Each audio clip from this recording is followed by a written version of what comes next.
People don't pick sides because they're right, they pick sides because it feels right. Two people are watching the exact same video, same clip, same information, same moment. By the end of it, they completely disagree. One of them is convinced it proves their point, and the other thinks it proves the opposite. Now here's the interesting part.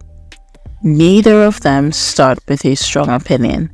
At the beginning, they were both just watching, trying to understand what was going on, but as the video played, something subtle started to happen. Each of them noticed different things. One focused on tone, the other focused on context. One picked up on what was said, the other paid attention to what wasn't said. And without realizing it, both of them started building a version of the story that made sense to them.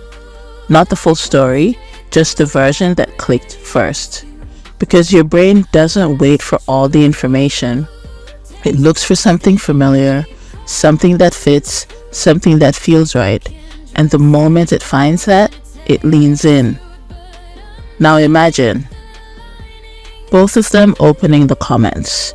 One side is full of people saying, exactly, this is obvious. And the other side saying the same thing. Exactly, this is obvious. And suddenly it doesn't feel like an opinion anymore. It feels confirmed. Because humans don't just process information individually. They calibrate it socially. We look around, consciously or not, to see what people think. And if enough people seem confident, we trust it. Not because it's necessarily true, but because it feels true. And that stability matters, because uncertainty is uncomfortable. So your brain solves it quickly. It picks direction. And once that direction is chosen, everything else starts to fall into place around it. You notice supporting details more easily. You overlook contradictions. You interpret new information in a way that fits what you already believe. Not intentionally, automatically. And now something simple has turned into something much bigger. Because it's no longer just about the video. It's about your position, your perspective, your side. And when someone challenges that, it doesn't feel natural. It feels personal. Because at that point, you're not just defending an idea.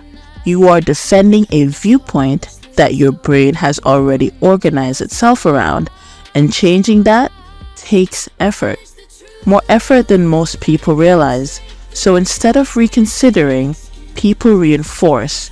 They double down, they get more certain, even if the original information was incomplete, even if it was unclear, even if it could be interpreted multiple ways. Because once your brain commits to a version of the story, it prefers consistency over accuracy. Now, zoom out. This isn't just happening to two people watching a video, it's happening everywhere. Every time there's a situation with limited information, every time people are trying to make sense of something quickly, every time there's uncertainty, which is why you'll often see two completely different conclusions forming almost instantly. Not because one side has all of the facts, but because both sides found something that felt right first. That's the pattern. Fast interpretation, early alignment, reinforcement, and once you see it, you start catching it in real time. That moment when something just clicks a little too easily, when a take feels immediately correct. That's usually not the end of your thinking process, it's the beginning of your bias. And if you pause there, even for a second, you give yourself a chance to actually think instead of just picking a side.